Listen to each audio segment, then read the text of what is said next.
Hey Aries, welcome to your tarot tune-in for end of November, beginning of December 2025. This is for Sun, Moon, Rising, Venus, North Node in the sign of Aries. If you're new here, please like, comment, subscribe if the reading resonated with you. Again, my messages can get pretty specific, so take what resonates, leave what doesn't. If the reading doesn't resonate with you, check out your other placements or any other reading at this time. So let's dive right in, Aries. Let's see what's supporting you now. And this is a general reading, so I will just pick up on whatever is presented to me in the cards, whether it's finances, love, business, family. All right, so in your recent past, you have the Ace of Swords, the Five of Swords, and the Queen of Cups. Okay. Okay, so let's go to your recent past. So with the Ace of Swords and the Five of Swords, there could be some information or communication happening.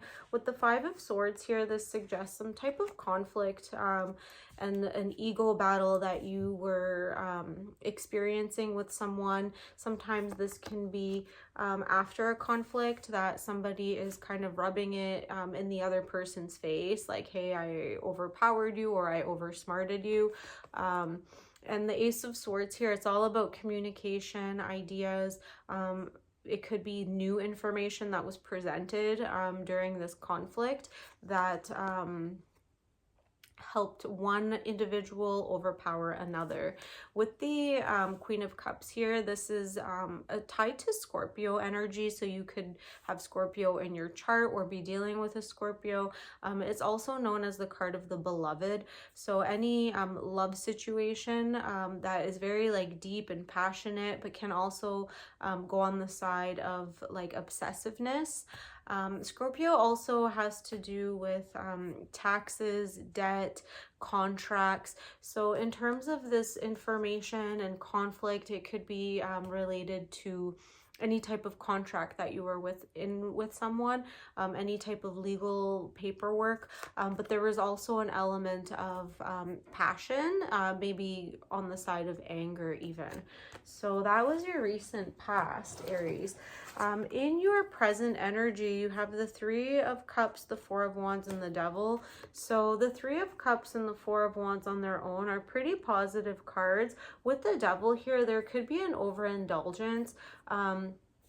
The Four of Wands at the center of your reading, this sometimes signifies like synchronicities, 1111, twin flame energies.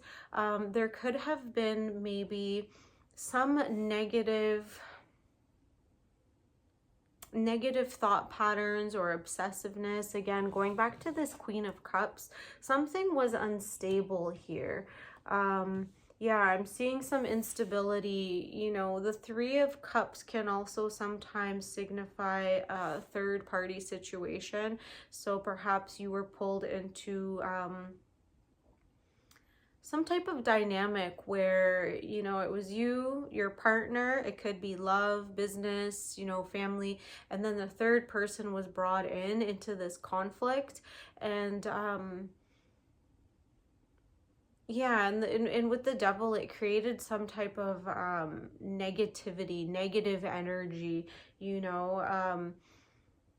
But with the 1111, it's also almost like using like spirituality or the excuse of like synchronicities, or like somebody almost like trying to convince you that this is the way that it's supposed to be, like this is your fate, you know, you don't have a choice, which is not true. But yeah, it could be some form of deception or a lie, where somebody's trying to present you with some information and claiming that this is fact when it's not, you know, lying to you or falsifying information or documents or withholding information even. In your near future, you have the Queen of Swords, the Ace of Cups, and the Page of Swords. So I'm really liking this energy for you, coming out of that Queen of Cups and the Devil, which is, it's not like a lovely combination to have.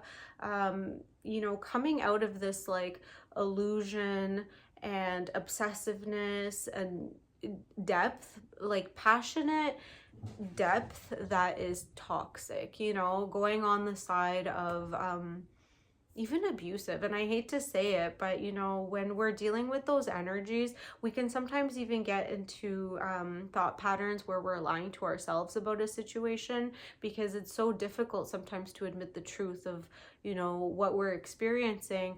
And also the cycles of abuse can be very difficult to come out of, because it's the trauma response. You know, sometimes we don't want to admit or can't admit, or you know, sometimes it's difficult to see things objectively when we're in the subjective experience and caught up in that cycle. You know, like if you've ever been in that type of cycle, you'll know what I'm talking to. Sometimes if a person hasn't been in that cycle of abuse or trauma and they see it happening to someone else, they are sometimes confused, like, why don't you just leave? You know, why don't you just walk out of it? Like, why don't you just block the person? Sometimes it's not so easy. There are so many different factors that can lead to a person getting wrapped up in this, and that's almost the energy that I get from this Devil and the Queen of Cups.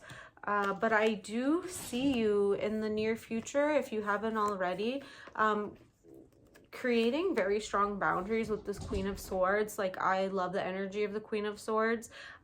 She's very firm, very analytical, clear in her thinking, knows what she wants. Sometimes can come off a little bit cold, but you know what, who cares? So you're being more selective with who you're letting into your energetic field. Sorry, my cats are running around everywhere. With the Ace of Cups here, you're experiencing an emotional release, an emotional liberation. And with the Page of Swords, it's like a newfound clarity, a new way of thinking. It's still in its infancy stages, new thought patterns, new ideas, new ways of thinking after this emotional release. But that will only come after you create these boundaries that will help you to get out of that cycle of toxicity and addiction, and you know, whatever that somebody might have pulled you into, you are able to get out of it with those boundaries and allow yourself to heal and experience your emotions, you know, forgiveness, whatever that might mean to you. And in that way, learning how to express yourself perhaps in a new way that you're not used to, but you're finding it very healing. Okay. All right, let's get your final message, Aries.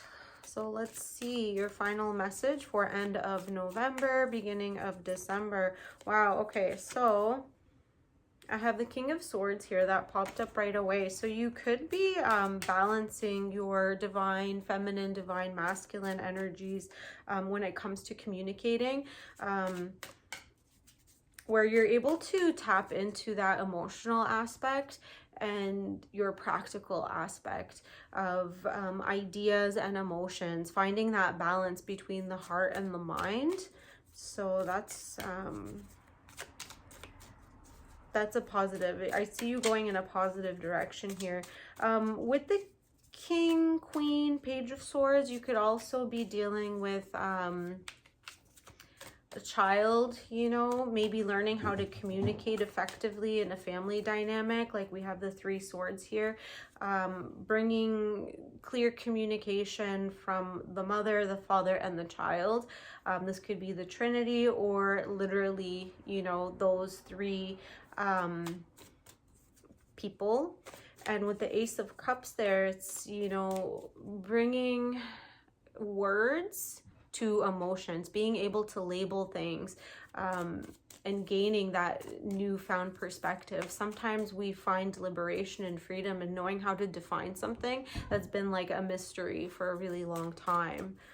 Okay, let's get two more cards for you, Aries. Okay, so we've got the Knight of Cups and the Ace of Swords reverse. Just be careful. Your reading did start with the Ace of Swords in the upright. I do see whatever energy that you were pulled into in the past. Again, if we're thinking about that cycle of abuse, everything is essentially cyclical in nature. There are positive cycles, systems that we can get ourselves involved in, and then there are negative ones, lower vibrational ones. With the Knight of Cups here, just to be warned, be very mindful, be very careful of this Ace of Swords communication coming back in, something that you've already experienced and dealt with.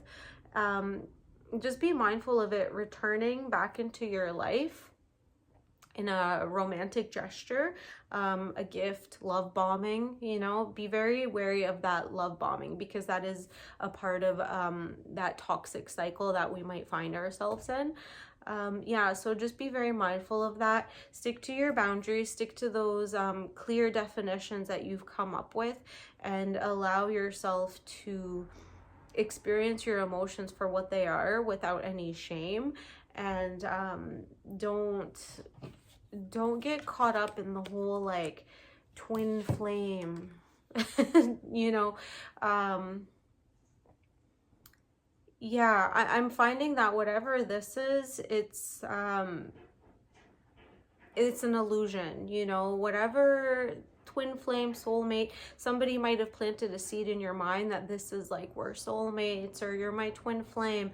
That is a part of this love bombing that I'm seeing. So just be mindful of that, because there is a third party situation. And yeah, you might want to steer clear as best as you can of anything that is not aligned.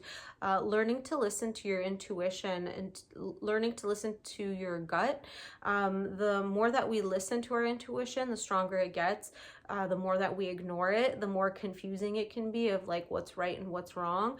But learning to sit with yourself and tuning into your body, any like cues that your nervous system might be giving you, or feelings that might be coming up, like breathing, just a knot in your stomach, you know, like certain ideas that might pop up that you don't feel that are your own.